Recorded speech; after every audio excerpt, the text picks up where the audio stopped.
Hello everyone, my name is Daniel Backer and welcome to Write Better Stories. I am recording on the inside of my car because I don't have internet or cell phone service in my neighborhood right now, which is extremely frustrating. But let's get into it. Today I'm going to talk about the film Uncut Gems by the Safdie brothers, and I'll talk about Good Time just a little bit, the film that they made before this.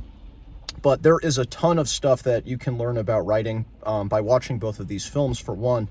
But two, if you check out any of the Safdie brothers interviews, they're like very voluble about their script writing process and the way that they developed both of these films. And this is really refreshing because I know sometimes in a director's interview, they're very evasive and they don't want to say too much.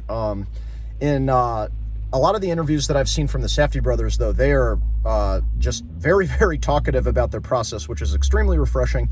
And it's also pieces of advice that you can apply to your stories and to your writing very easily. So I saw Uncut Gems the first time when I was back in Kansas City over Christmas, but then I got to see it again at the New Beverly Cinema here in LA, where the Safdie brothers did a Q&A.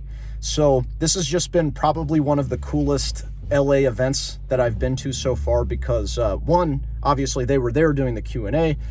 They showed the film on 35 millimeters, so it looked really good. And then also, Paul Thomas Anderson was in the audience. And I've seen a handful of celebrities since I've been out here, but usually it's people that, are not necessarily your favorite celebrity or anything. Like, I saw Fabio several times when I moved out here, which is cool, but I wasn't really like starstruck to see Fabio. But seeing Paul Thomas Anderson at this event, I was literally like, oh my God, like, completely blew me away. And just about every single person in the audience too was a big film buff, obviously, because they're at this really filmy event. And so after it became clear that Paul Thomas Anderson was in the audience during the Q&A, just about everybody in the audience was like stealing glances at him. And I don't have to harp on that point too much, but it just kind of added to the fanfare and all of that. And this was like an $8 ticket too, which was pretty impressive for how cool of an event this was. But one of the things that they talked about both in the Q&A and in a lot of the interviews that I've seen is just the way that they processed the script. I believe that they got the idea for Uncut Gems because their father worked in the Diamond District, and one of his bosses was the loose inspiration for Adam Sandler's character in the film. And so this has been a project that they'd been planning for at least 10 years. I'm suspicious that it was probably well before that, back when they were kids, hearing the stories about their dad's stories about the stories in the Diamond District. But then they actually started writing the script about 10 years ago, or at least 10 years prior to the release of the film. And they said that they actually ended up going through 160 drafts of this script, which is absolutely insane. It's not as insane if you consider this is happening over the course of 10 years. It's not like they just were only focusing on this. They were making other films in the meantime. And so that alone, I think, is a pretty good thing that you can extract from their process, is that you're allowed to work on more than one project at a time, and you're allowed to let it take that long. 10 years is maybe a little bit too long if you don't have a lot of stuff that's already on your resume, or you don't already have a lot of completed projects. For example, like if it's the first project that you're working on and you've been working on it for 10 years, this probably indicates that you're just procrastinating finishing it. However, if you do have a few projects under your belt, it's a really good idea to just process the hell out of that script or that story or that piece of fiction that you're working on.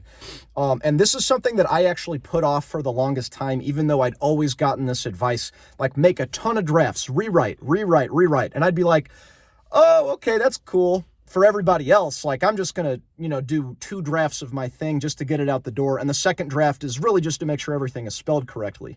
And at the root of this, I think, was arrogance, just thinking that like, oh, I'm so great. Like I don't need to commit to a process like that.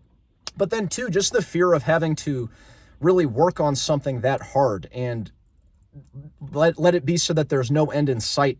And just not really wanting to get rid of some of my favorite ideas. They say kill your darlings, and that's like easy enough to say as a piece of advice to someone else, but your own darlings are much harder to kill. And so I think that the most obvious piece of advice that you can take from the Safdie brothers is just like make so many drafts of the thing that you have. Get notes on it.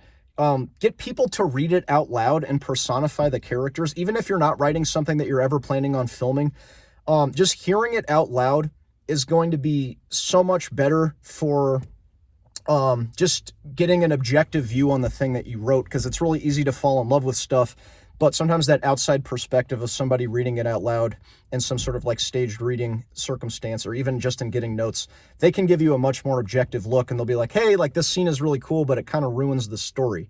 And it's obviously never a fun note to get, but in my own experience, every single time that I've allowed myself to kill my darlings and get rid of that thing that you just thought was so perfect and you were so excited about at the time, it actually does make it better.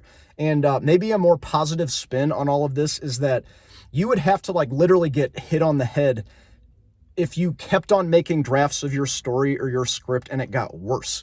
You know, and again, I think that there's a point of diminishing returns. Like, again, 160 versions of a script is pretty absurd, but usually people don't have that problem of making too many drafts of their script or their story. More often than not, people don't really process it enough.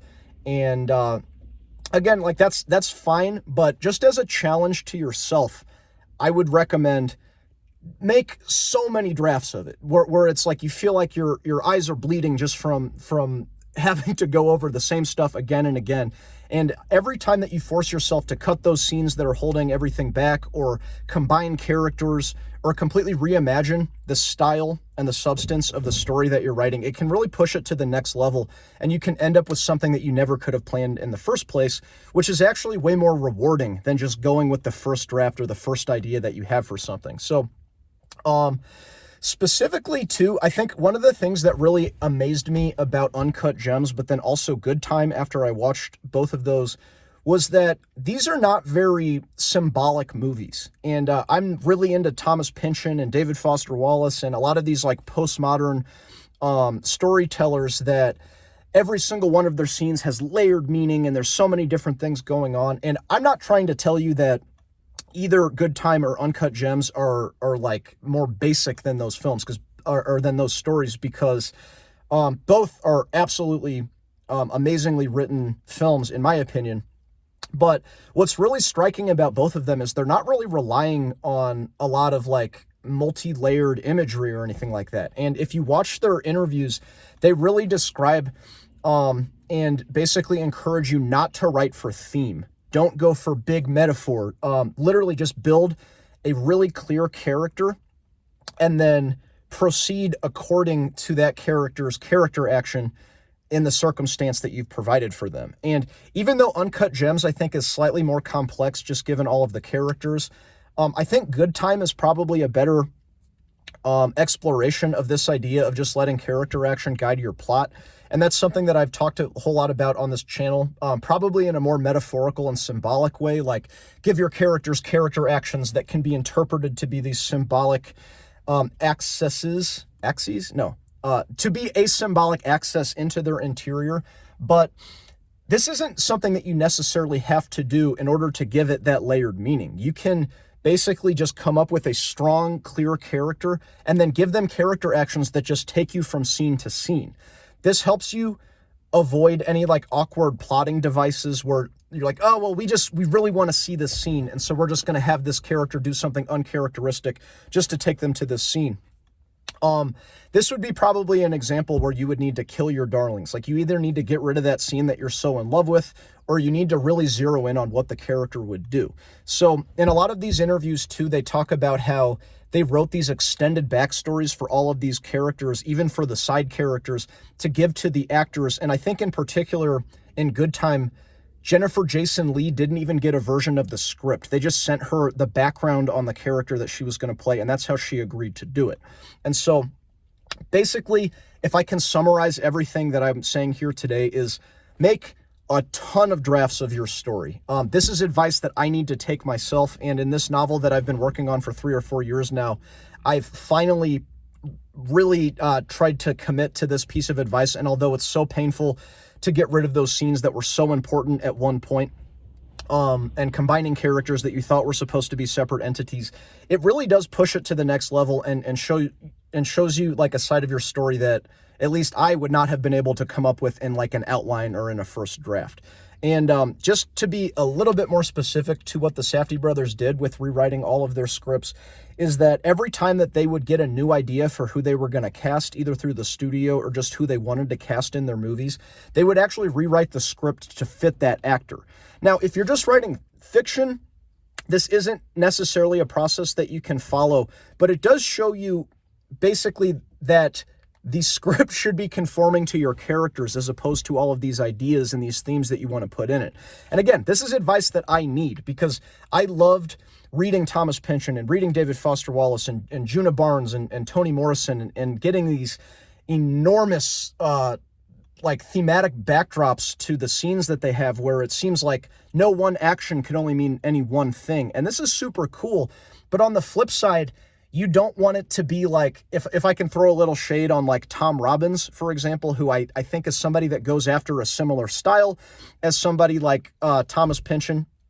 His characters are extremely thin, Tom Robbins. And so even though he's like a witty writer and he has some very fun ideas in his books, just in my opinion, I think that this is somebody that it's more obvious when you're reading him as going for metaphor and theme rather than actually storytelling. And maybe to put too fine a point on it, if you're really going for theme and metaphor, it might be a better idea just to write an essay. Like does it really have to be a story if you're just going to use characters as talking pieces for the author?